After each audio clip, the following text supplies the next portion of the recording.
4편은 신뢰시라고 그렇게 표현을 해요. 우리가 지금까지 우리가 쭉 시편을 1편, 2편, 3편, 지금 4편 이렇게 올 때 1편, 2편은 제왕시라고 그랬잖아요. 그리고 또 지난번 3편에서 탄원시, 탄식시 그렇게 얘기했는데 이 4편은 신뢰시로 그렇게 구분을 합니다. 그러니까 하나님을 개인적으로 신뢰하는 그런 어떤 그 신뢰의 표현을 하는 그런 시편이라고 이렇게 말씀드릴 수가 있는데요. 보통 이 유대인들은 이 4편을 그 저녁에 기도할 때 이것을 많이 이렇게 묵상하고 읊조렸다고 이렇게 얘기를 해요. 그래서 이 시편 4편은 다른 말로 저녁 기도입니다. 이렇게 이야기를 하기도 합니다. 그러니까 저녁 시간에 이것을 이렇게 사람들이 이렇게 연주하기도 하고 기도문으로 이렇게 읊기도 하고 그랬던 걸로 그렇게 볼 수가 있는데 여기 나와 있는 것처럼 작은 표지에 있는 것처럼 인도자를 따라 현악에 맞춘 노래라고 했는데 이제 다른 성경에 보면 성가대 지휘자의 인도에 따라 이렇게 말하고 있거든요. 그러니까 아마 이제 여럿이 같이 이제 찬양하면서 또 이 시를 부르지 않았을까 그렇게 지금 보고 있어요.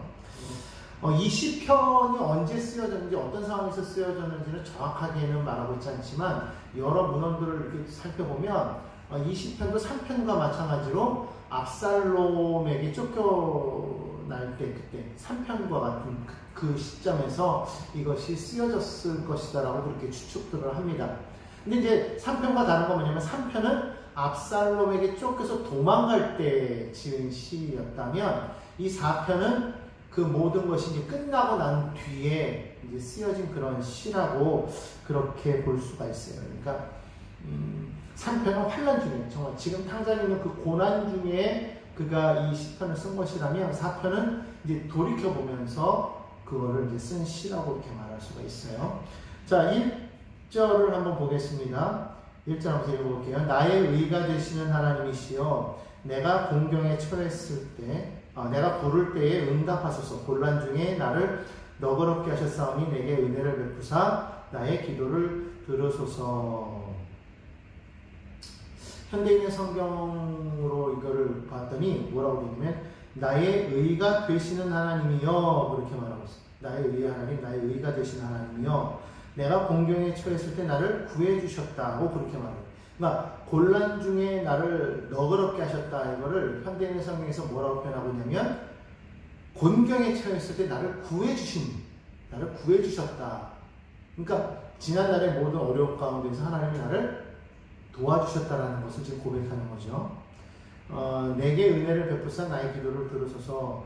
이 은혜를 베푼다라는 말은 다른 말로 말하면 뭐예요? 나를 불쌍히 여기사. 보통 우리가 은혜를 베풀어 달라고 아랫사람이 위에 사람에게 말할 때는 나를 긍휼히 여기셔서 불쌍히 여기사 은혜를 베푸소서 그렇게 말하잖아요.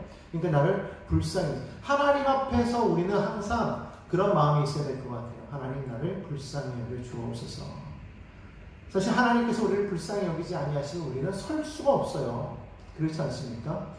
하나님의 능력으로 우리가 구원을 받은 것이지 사실 우리는 아무리 우리가 율법을 알든 율법을 모르든 율법을 지키든 율법을 안 지키든 우리 스스로의 힘으로는 구원을 받을 수가 없잖아요.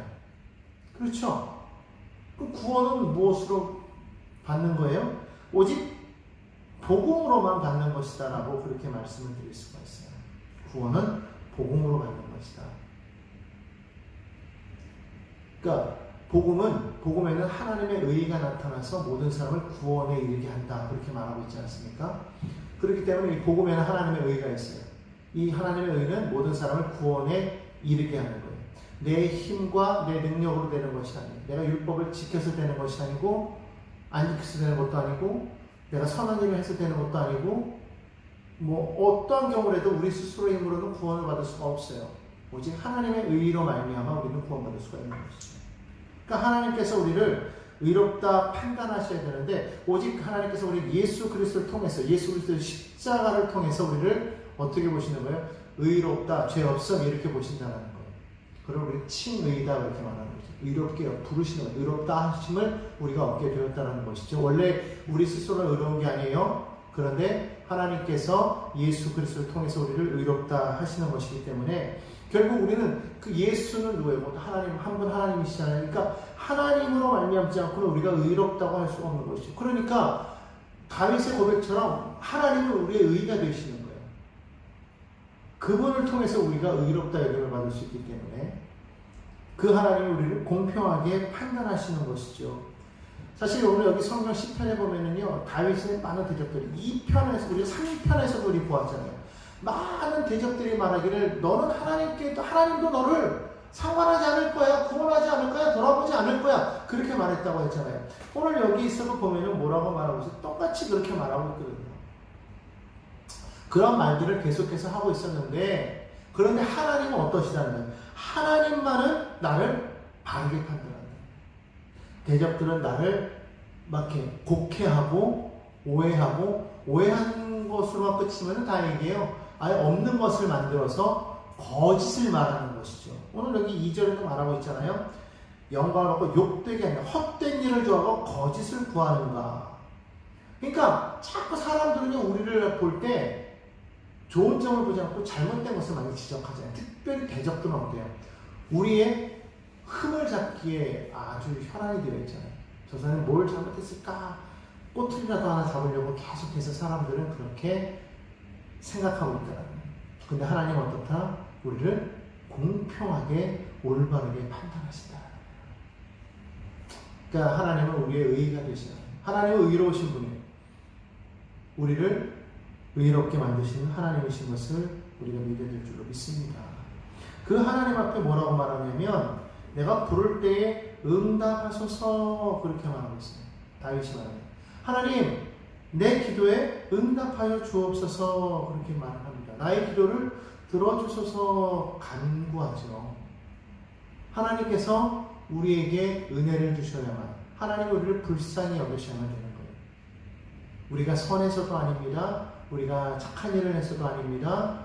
우리에게 어떤 권세가 있거나 지위가 있거나 지식이 있거나 명예가 있거나 뭐 이런 것이 있어가 아니라 하나님의 오직 은혜로만 우리가 설 수가 있는 것이기 때문에 우리가 기도하여 하나님께서 들으시는 것 또한 은혜예요. 하나님이 우리를 불쌍히 여기셨기 때문에 우리에게 모든 기도를 들어주시는 것이죠. 이걸 알아요. 다윗도 마찬가지였고, 다윗은 왕이었지만 하나님 앞에서는 언제나 늘 겸손한 자세로 서 있었다는 겁니다. 하나님, 나를 불쌍히 여겨 주옵소서, 나를 긍휼히 여겨 주옵소서, 내게 은혜를 주옵소서. 여러분, 항상 이러한 기도를 우리가 하나님 앞에 드려야 될 줄로 믿습니다.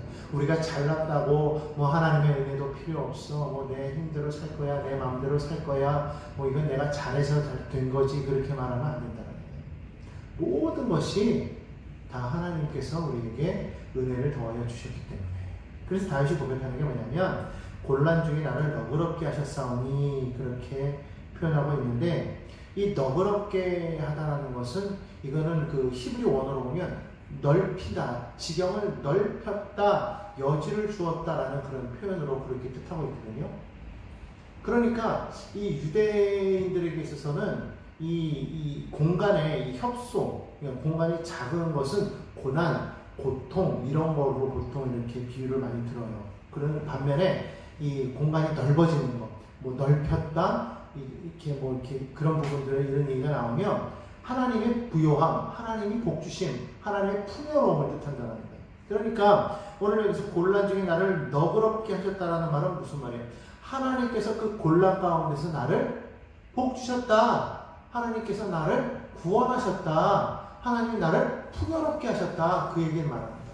그러니까 가난에서 부요함으로, 저주에서 축복으로, 저주에서 복으로, 사망에서 생명으로 하나님께서 우리를 옮기셨다는 것을 말할 수가 있어요. 그러니까 지난날 다윗이 과거를 회상해 보니까 돌이켜온 날들마다 하나님께서 나에게 은혜를 더해 주셨다는 거예요. 나의 그 지경을 넓히셨다는 거예요. 그러니까 하나님께서 나를 긍휼히 여기셔서 하나님께서 우리를 너그럽게 하셨다. 삶에 곤란이 없을 때가 없었어요. 늘 다윗의 삶을 보면은요, 늘 고난이 있었어요. 그는 태어날 때에도 고난 중에 태어나서 죄 가운데 태어났다고 이렇게 말하고 있잖아요. 그의 삶을 보면은요, 형제들 가운데서 막내였음에도 불구하고 혼자 나가서 양을 치면서 거기서 늑대와 사자와 곰의 그 발톱에서, 이빨에서 양떼들을 건져내는, 사실은 되게 험한 일, 어려운 일을 했다는 것을 우리가 알 수 있잖아요. 뭐 이제 그런 것도 있지만 또 여러 가지로 뭐 그가 뭐 다 우여곡절 끝에 또 사울의 사위가 되었지만 그 장인 사울이 자기를 죽이려고 하고 뭐 이런 여러 가지 일 가운데 또 자기 아내와 또 불화가 있고 아내가 자기를 미워하고 그리고 또 어떤 일이 있었어요. 자기 사랑하는 아들에게 배신당하는 우리가 지난주에 보았잖아요. 그죠? 쫓겨나는 그러니까 다윗의 그런 모든 삶을 보면은 사실 엄청난 그런 고난과 연단이 있어서 그거는 큰 일들만 성경에 기록된 것이지 사실 뭐 자질구레한 것들 다 거기 기록했겠습니까? 그러지 않았을 거 아니에요. 그러니까 돌이켜보면 다윗에게는 얼마나 많은 역경과 고난이 있었는지 몰라요. 물론 다윗에게는 좋은 일도 많이 있었겠지만 그의 삶을 돌이켜보면 사실은 그렇게 평탄한 인생만은 아니었던 것을 알 수가 있어요. 기름 부음 받은 다음에도 그는 계속해서 도망자의 신세 아니었습니까? 언제 사로잡혀서 죽을지도 모르는 그런 위태한 가운데 있었던 그런 것이 바로 다윗의 삶 아니었겠어요? 근데 돌이켜보니까 그런 곤란 중에 어떻게 했다라는 거예요? 하나님께서 자꾸만 지경을 넓히셨다는 거예요. 하나님께서 그런 가운데서도 풍요하게 하셨다는 거예요. 자꾸만 하나님이 복을 주셨다는 거예요. 여러분 지금 어떤 고난 가운데 있습니까? 지금 어떤 영역 가운데 있습니까? 그런데 그 하나님을 여러분 붙잡으십시오. 그 하나님을 바라보십시오. 앞길을 보면 칠흑같이 어둡고 아무것도 보이지 않아요. 앞길을 보면 절벽이에요. 앞길을 보면 낭떠러지예요. 앞길을 보면 모든 것이 다 함정이고 나아갈 길이 도무지 없는 것 같아요. 그런데 뒤를 돌아보니 다윗의 멈추는 거예요. 걸음걸음마다 다 하나님의 은혜였다라는 거예요. 오는 길 과정 속에서 지금과 같은 어려움이 없었을까요? 있었다라는 거예요. 더 큰 어려움도 있었다라는 거예요. 그런데 돌이켜보니까 그 모든 발걸음 속에 누가 계셨더라? 하나님이 계셨다라는 거예요. 하나님이 은혜를 더하셨다라는 거예요. 하나님이 그 가운데 나를 불쌍히 여기셔서 복을 주셨다라는 것이죠. 풍요롭게 하셨다라는 거예요. 오늘 여러분 이것을 우리가 알면 더 기도하게 돼 있어요.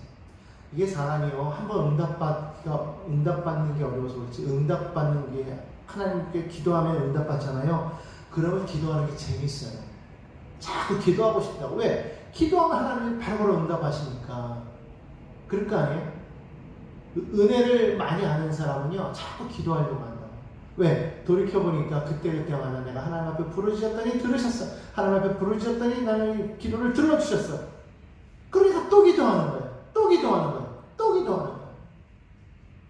왜 기도를 안 하냐? 왜 기도를 못 하냐? 기도하려고 해도 안 하냐? 그런 경험이 없는 거예요. 뭐 하나님과 만남이 없으니까 어떻게 기도해야 될지도 모르고 자꾸만 그렇게 말하는데 어떻게 기도할지 몰라도 자꾸 기도해야 돼요. 하면서 하나님과의 그런 교통이 이루어지는 가운데에서 하나님의 그런 풍요로움, 하나님의 그런 은혜를 그 기도 중에 우리가 체험하기를 간절히 바랍니다. 그게 자꾸만 쌓이면 자꾸 기도하게 돼 있어요. 기도가 재밌는 거예요. 그러니까 기도를 자꾸 해서 기도에 응답받는 저와 여러분 되기를 간절히 바랍니다. 큰 응답만 응답이냐? 작은 응답도 응답이에요. 여러분 작은 기도에 응답받는 여러분 되시기를 바랍니다. 아무튼 하나님은 그렇게 우리에게 자꾸 은혜를 주시면 사람들은요 계속해서 뭐예요? 나의 영광을 갖고 욕되게 하는. 지금 다윗이 왕의 영광을 갖고 있잖아요. 그런데도 자꾸 욕되게 했다는 건 뭐예요? 아마 다윗이 쫓겨났잖아요. 그래서 도망자의 신세가 되었잖아요. 아마 그런 수치를 말하겠죠. 그럼 이들을 쫓겨낸 그 인생들은 누구예요? 나의 대적자들. 그들은 볼품없는 사람들이 아니에요. 지위가 있는 사람들이. 여기 보면은 이 인생들이라는 이 말이 히브리 원어로 보면은 사람의 아들들이라는 뜻을 가지고 있는데 이 사람의 아들들이라는 말은요, 이 애굽 지역에서는 그거는 지금 어느 정도 지위가 있는 사람들을 뜻했어요. 그러니까 이 세상에서 지위가 있는 사람들이 지금 나를 대적하는 것이죠. 그러면서 나에게 뭐를 주고 있어요? 계속해서 욕되게 하고 있어요. 나의 영광을 욕되게 하고 있어요. 그리고 뭐래요? 헛된 일을 좋아한다. 허사를 경영한다. 헛된 일을 좋아하면서 자꾸 거짓된 것을 추구. 이 세상 사람들은 그런다는 거예요. 세상 사람들은요, 자꾸 거짓을 해요. 능숙해요, 거짓에. 사실 우리도 마찬가지 아닙니까? 우리도 하나님의 앞에 우리가 올바로 설지 아니하면 우리도 그냥 거짓을 너무 쉽게 말해요. 뭐 자그마한 거짓도 많이 말하잖아요. 뭐 그런 얘기 많이 하면 빨간 거짓이니 뭐 하얀 거짓이니 그렇게 말하는데, 빨갛든지 하얗든지 어쨌든 간에 우리는 정말 거짓을 너무 능숙하게 잘할 때가 많아요. 눈 하나 깜짝하지 않고. 그게 사람의 모습이라는 것이죠. 그러니까 사람들, 나 자신뿐만 아니라 모두는 다 어때요? 거짓의 사람들. 왜 그러냐면 사단은 거짓의 아비이기 때문에. 이 세상은요, 사단이 지배하고 있다고 이렇게 말하고 있잖아요. 왜냐면 아담과 하와의 타락 이후로 세상의 모든 것들이 지금 사단이 지금 다 지금 지배하고 있어요. 그러니까 세상이 거짓의 아비에게 지배당하고 있으니 세상은 또 어떻게 했어요? 다 거짓일 수밖에 없어요.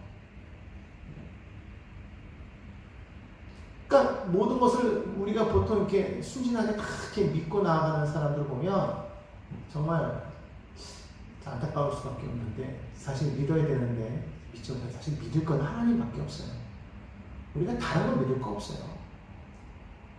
세상을 믿어봤자 우리는 그냥 세상에서 호구가 되는 것밖에 없어요. 진짜는 뭐예요? 진짜는 우리가 정말 믿으려면 하나님을 온전히 믿고, 세상에 있는 사람들의 말은 우리가 믿지 말자. 그냥 그런 말 많이 해요. 사람은 믿을 대상이 아니고 사랑의 대상이다. 그러잖아요. 그러니까 사랑할지언정 믿지는 말라는 거예요. 왜냐하면 이 배신이라는 것은 믿음의 사람들에게 많이 당하기 때문에. 아무튼 사람들은 다 허사를 겪네요. 그러니까 사람들이 행하는 모든 일들은요, 다 헛되고. 전도서 기자의 말처럼 해 아래 새 것이 없어요.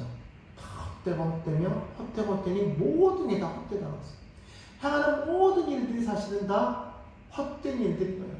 아무리 사람이 계획하고 노력해도 사실 그 모든 일들이 다 헛된 거예요.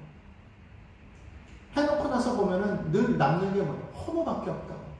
세상의 명예를 얻어보십시오. 세상의 권세를 얻어보십시오. 그거를 끊임없이 추구하지 아니하면 어느 순간에는 떨어져요. 그러니까 그거를 끝까지 추구하려다 보니까 결국 어떻게 하게 돼 있어요? 자꾸 누군가를 밟고 올라서야 되고, 모사해야 되고, 눌러야 되고, 뭐 배신해야 되고, 거짓을 내게. 이게 계속 올라가다 보면 두 가지예요. 하나는 너무 악해져, 내가 악해져가지고 내 스스로가 악해졌는지조차도 모르는, 그리고 그 악을 즐기는 사람들. 심지어는 그런 사람들은 뭐라고 말하냐면 나는 어차피 지옥 갈 거야. 그러니까 뭐 이렇게 말을 하잖아요. 여러분 이걸 너무 쉽게들 얘기하는 게 그 정도로 악해요. 두 번째 뭐예요? 허무감에 빠져버려요. 어느 순간에. 그거를 잃어버리면 더 큰 허무에 빠지겠지만 어느 순간에 올라가 보면 아무것도 없는 거 알았을 때 다가오는 허무감은 그거는 무엇으로도 채울 수가 없는 것이거든요. 권세, 명예, 돈, 채우면 채울수록 자꾸만 갈증이 나겠죠. 마치 뭐가 같아서, 바닷물과 같아서 처음에는 시원해요. 목마를 때 그걸 먹으면 시원한데 좀 있으면 더 갈증이 나니까 또 마셔야 되고 또 마셔야 되고 또 마셔야 되고 결국에는 탈진해서 죽는 것밖에 없어요. 왜? 허무할 수밖에 없는 거예요. 계속 쌓아도 늘 비고 비인 것 같으니까. 결국 사람들이 그걸 못 이기니까 오늘날 뭐 정신병에 걸리는 사람들도 많고 그것 때문에 자살하는 사람들도 많고 정점에 올라갔던 사람들이 자살을 한다? 왜 그럴까? 한번 생각해 보세요. 왜 정점에 올라갔던 사람들이 왜 자살을 합니까? 허무감을 느끼는 거예요. 그러니까 세상에 하는 모든 일들이 다 헛되고 그리고 다 거짓된 것인 걸 우리가 알아야 돼요. 그러면 참된 것은 무엇이냐? 오직 하나님 한 분밖에 없음을 우리가 기억해야 될 줄로 믿습니다. 자, 그래서 성경 뭐라고 말합니까? 3절에 보니까 너희는 야훼께서 자기를 위하여 경건한 자를 택하신 줄을 너희는 알라. 그렇게 말해요. 알라 그랬는데 현대인의 성경에서 뭐라고 말하고 있냐면 너희는 기억해라. 뭘 기억하느냐? 하나님께서 경건한 자를 택하셨대요. 경건함이 뭐냐? 근데 여기서는 원래 말하는 그 경건의 뜻을 다른 말로 원어적으로 표현했을 때는 하나님을 사랑하는 자들을 하나님께서 택하셨다는 거예요. 그 택하셨다는 것도 뭐냐면 하나님께서 존귀한 자로 구별하여서 세웠다 이 말이에요. 그러니까 하나님을 사랑하는 자를 하나님이 따로 구별하여서 존귀한 자로 세우셨다. 여러분 이걸 알아요. 여러분 우리가 하나님의 자녀가 된 것은 내 의로 된 것이 아니라는 거예요. 왜냐하면 내가 하는 모든 것들은 다 헛되고 다 거짓된 것일 수밖에 없잖아요. 그렇죠? 아무리 우리가 의롭다고 하려고 할지라도 그것마저도 사실은 의가 아닐 수도 있기 때문에. 그렇기 때문에 사실 우리는요 정말 하나님의 택하심 속에서 우리는 거룩해져요. 우리가 이걸 기억해야 되는 거예요.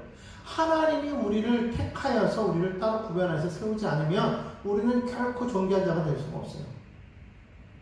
그래서 하나님께서 어떤 사람들을 세우셨느냐? 하나님을 사랑하는 자, 하나님을 사랑하는 자를 하나님께서 구별해 세운다는 거예요. 그러니까 여러분 우리가 정말 이 세상을 사랑하지 말고 하나님을 사랑하는 저와 여러분 되기를 간절히 바랍니다.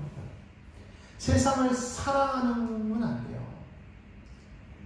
세상은 온갖 죄악으로 가득 차 있기 때문에 정말 우리가 사랑해야 될 것은 오직 한 분 하나님밖에 없음을 우리가 분명하게 기억해야 될 줄로 믿습니다. 그런 자가 부르짖을 때 하나님께서 들어주신다는 거예요. 그러니까 여러분 정말 우리가 아무나 부르짖는다고 다 들어주시는 게 아니에요. 하나님은 정말 사랑하는 한 자, 그 뜻대로 부르심을 입은 자들에게는 모든 것이 합력하여 선을 이룬다고 말하고 있잖아요. 그러니까 하나님을 사랑하는 마음을 여러분 온전히 그 마음 가운데 새기시기 바랍니다. 하나님을 사랑하시기 바랍니다. 하나님께서 여러분들을 존귀하게 세워주실 줄로 믿습니다. 그리고 부르짖을 때 하나님께서 들으실 줄로 믿습니다. 아무나 부르짖는다고 듣는 게 아니에요. 목자는 그 양의 음성을 안다고 했어요.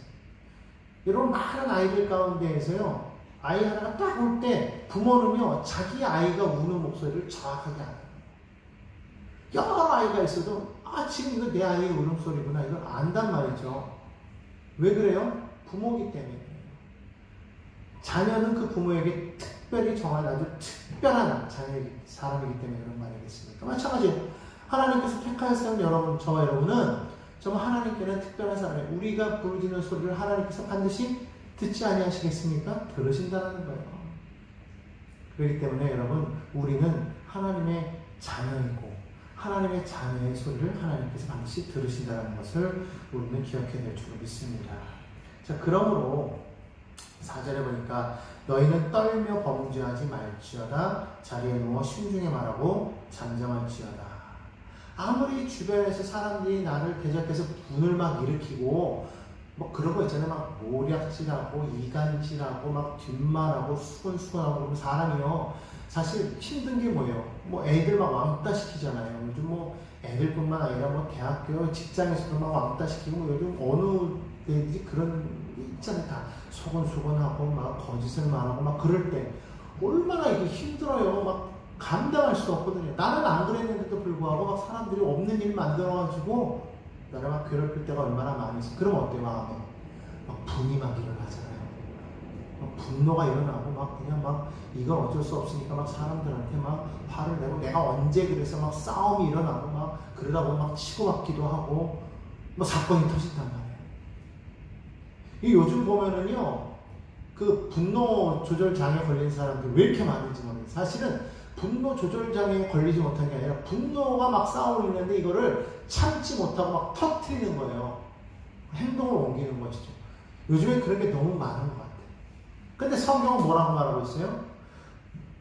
떨며 범죄하지 말지어다. 이 말을 현대인의 성경에서는 뭐라고 말하고 있냐면 화가 난다고 죄를 짓지 말아요. 세번역 성경에서는 이렇게 말하고 있어요.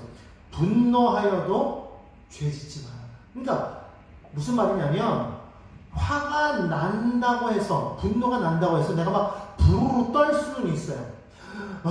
저거 근데 이거를 행동으로 옮기지 말아라. 행동으로 옮겨서 범죄하지는 말아라. 지금 그렇게 말하고 있어요.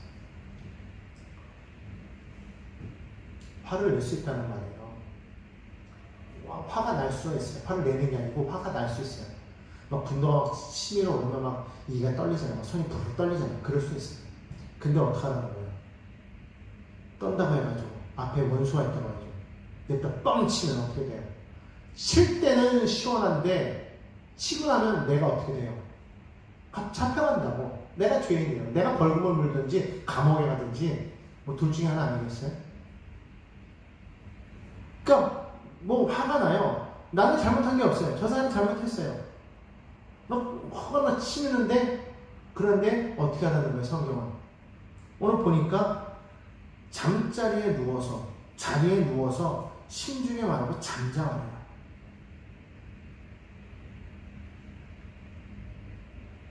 이 세 번역에는 그냥 누워서 깊이 반성하는 거. 내가 반성할 게 뭐가 있나? 근데 아무튼 현대의 성경에 보니까 조용히 생각하래. 누워서 생각하라. 분이 나거든 그 자리를 피해요. 그리고 뭐 하라는 거예요? 조용히 홀로 가가지고 누워서 가만히 곱씹어보면서 가만히 침묵하라. 침묵. 잠잠하라. 침묵. 아무 말 하지 말고 침묵해서 이게 어떻게 돼? 지나갈 때까지. 참을 인자 세 번이면 살인도 면한다. 그런 말 있잖아요. 우리나라 사람들이 참 지혜로운 것 같아요. 그 당시에 막 화난다고 욱 해가지고 그냥 빵 해버리면은 그러면 난 죄인 되는 거예요. 그 자리를 피해서 뭐 하라는 거예요? 침묵을 지켜라. 침묵을 지켜라. 겉으로 어떤 행위를 하지 말라. 침묵을 지켜라. 그냥 요즘에 보면은 뭐 그냥 조금만 그냥 일 난다고 그냥 들이받고 뭐 어떤 사람들 보니까 뭐 차 타고 가다가 막 화난다고 내려가서 막 뭐 무기 들고 막 치고 길 가서 막 때리고 막 날려치기 하고 뭐 아휴 여러분 이게 세상이 악하다는 증거 아니겠어요? 분이 난다고 분노되는 걸 다 행동해버리면 세상이 어떻게 살아갈 수가 있어요? 근데 이게 언제 이게 성경에 보면은 이게 사람 이게 원래 그 죄인된 모습이에요. 내가 원하는 대로 내 마음에 드는 대로 내가 하나님이 뭐지 뭐 내가 분노가 일어나면 그냥 치는 거예요. 근데 예수님이 그렇게 하셨습니까? 예수님이 이 땅에 오셔서 예수님은 사람들을 막 모함하고 모욕하고 뭐 광고 선전에 보면 뭐 뜯고 씹고 뭐 이런 거 막 그냥 막 그렇게 해도 예수님께서 어떻게 하셨어요? 아무 말 안 하고 오히려 그 자리를 피했단 말이에요. 예수님이 잡히실 때 그 겟세마네 동산에 막 사람들이 왔을 때 베드로가 칼을 뽑아가지고 그 대제사장의 그 말고 이렇게 쳐가지고 잘라트렸는데 주님이 그 귀를 떨어진 귀를 붙여주시면서 뭐하는 거예요? 칼로 쓰는 자는 칼로 망한다. 하지 마라. 그러잖아요. 그럼 순순히 잡혀가시잖아요. 주님께서 말씀하실 때 그랬어요. 내가 힘이 없어서 잡혀가는 게 아니라고. 지금이라도 하늘에 있는 10경 더 되는 천군 천사를 보내서 내가 너희를 멸할 수도 있지만 내가 그러지 않는다고 그랬잖아요. 이 세상의 만물의 창조주요 온천하 만물의 왕이신 주님이 얼마든지 그 상황을 못 이기시겠어요? 안 그러셨다고. 순순히 잡히셔서 십자가를 지셨다고. 오히려 십자가상에서 뭐라고 말씀하셨어요? 주여 저들을 용서하여 주옵소서. 저들이 하는 것을 알지 못하기 때문입니다. 그렇게 말씀하시잖아요. 참 그러고 보면 어려워요. 주님 말씀하시기를 오른밤을 때리면 너는 싸대기를 날리라고 하지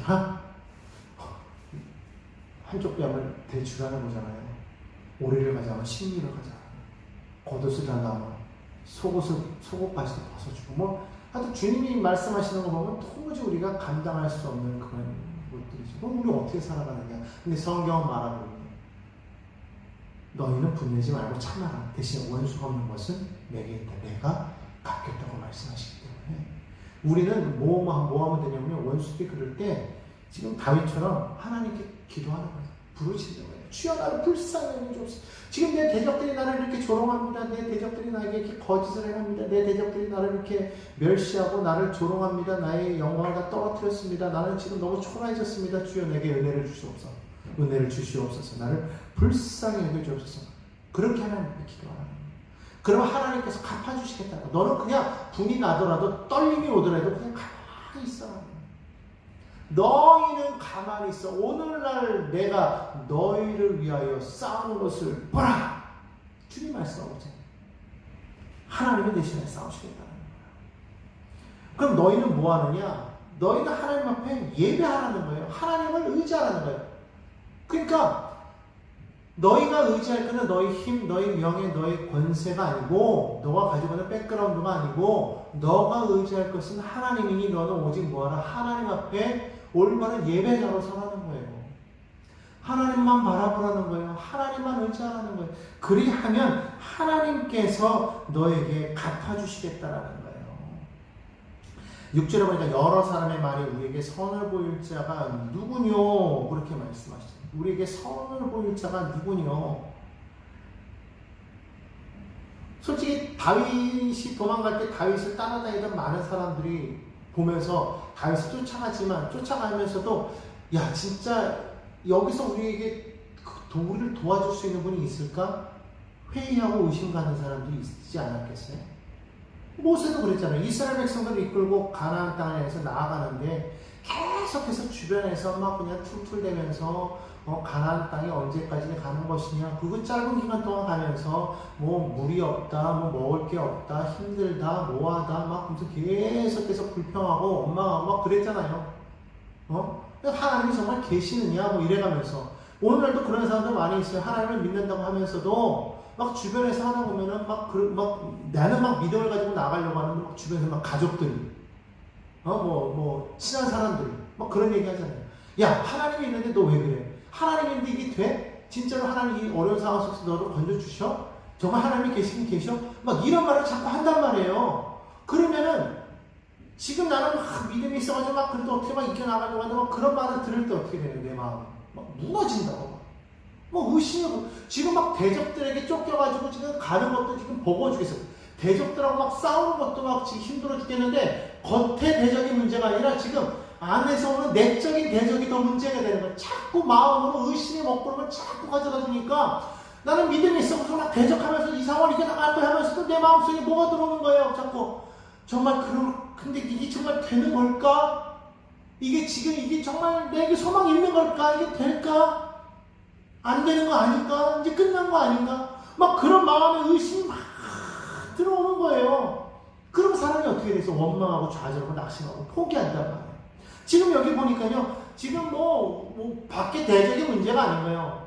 내 주변에 있는 사람들이 나에게 자꾸 우리에게 선을 보일 자가 누굽니까? 자꾸 이렇게 말하니까 우리에게 좋은 일을 해줄 자가 누굽니까? 우리를 도와줄 자가 누굽니까? 자꾸 이렇게 말하니까 자꾸 그게 낙심이 되는 거 아니겠어요? 이게 더 힘든 거라는 거죠 지금. 여러분 그럴 때 있잖아요. 안 그래? 믿음이 좋아서 막 잘 나가면 주변에 있는 사람들도 정말 그런가 보다 하지만 믿음이 좋은데 막 안 되면 막 주변에서 야 이게 너 정말 믿는데 뭐 돼? 막 이렇게 말하잖아요. 우리는 아니지. 우리는 막 믿음이 있다고 막 그냥 막 이렇게 얘기하지만 주변에서 자꾸 그렇게 말을 한단 말이에요. 그러면 나도 자꾸 믿음이 있고 막 그런데도 불구하고 자꾸 의심이 오잖아요. 막 힘들잖아요. 지금 여러분 그런 상황이 있는 사람이 있을 거란 말이죠. 자꾸 눈에 보이는 현실을 가지고서 안 되니까 그것만으로도 힘든데 자꾸 그걸 옆에서 바라보면서 자꾸 얘기한단 말이에요. 안 되잖아. 근데 뭐 되겠어? 누가 도와줄 건데 뭘 어떻게 할 수 있는데 실제로 보면은 될 수 있는 게 아무것도 없기 때문에 내가 무너진다는 거죠. 그런데 다윗은 그때 어떻게 했느냐? 주의 얼굴을 들어 우리에게 비추소서 그랬어요. 민수기 6장에 보면은요, 이 제사장들이 이스라엘을 축복하는 그런 구절이 나오거든요. 민수기 6장 25절로 26절, 27절 계속해 나오는데 거기 보면 이 말이 있어요. 야훼는 그의 얼굴을 내게 비추사 은혜 베푸시기를 원하며 야훼는 그 얼굴을 내게로 향하여 드사 평강 주시기를 원하노라 할지. 이게 제사장들이요, 그 이스라엘 자녀들을 축복할 때 하는 이 기도문이었어요. 하나님께서 너에게 그 얼굴을 비추사 은혜를 풀기를 원한다 이거예요. 지금 이 기도문을 다윗이 기억하고 지금 그대로 지금 얘기해요. 하나님 그 얼굴의 빛을 내게 비춰주옵소서. 이 말은 무슨 말이에요? 하나님 내게 은혜를 주옵소서. 그 얼굴을 내게로 향하여 두사 평강 주시기를 원하노라. 무슨 말이에요? 하나님 그 얼굴빛을 내게로 주옵소서. 다시 말하면 하나님 내게 평강을 주. 지금 나는 지금 불쌍합니다. 하나님 내게 은혜를 주옵소서. 나의 지금 마음이 요동하고 있습니다. 하나님 정말 불안합니다. 어쩔 바로 내게 평강을 주. 샬롬을 주옵소서. 많은 사람 대적이 있어요. 내적인 대적이 있어요. 막 고민하고 있는 그런 상황 속에서 정말 이럴 수도 없고 저럴 수도 없는 절체절명의 그런 순간 속에서 다윗은 뭐를 구해요? 하나님 앞에 은혜를 구했다는 거. 평강을 구했다는 거. 그 얼굴빛을 내게 비추소서. 나를 향하여 그 빛을 비추소서. 다시 말하면 은혜를 내게 주옵소서. 하나님 평강을 내게 주옵소서. 다윗은요 말씀을 기억하고 있습니다. 여러분 우리가 말씀을 안다는 게 정말 중요한 거예요. 왜냐? 바로 이렇게 어려울 때 그 말씀이 나를 붙잡아서 인도한다는 거예요. 주의 말씀은 내 발의 등이요 내 길의 빛이니라. 시편 119편에 나온 말씀처럼 하나님의 말씀은 이 칠흑 같은 나의 인생길에서 빛이 되어준다는 거예요. 등이 되어준다는 거예요. 나아갈 길이 없어서 고단한 인생길에서 어쩔 바를 모를 때 하나님의 말씀이 나를 세워서 나로 하여금 올바로 나아갈 수 있도록 인도하신다는 거예요. 그러니 여러분 말씀 알아야 돼요.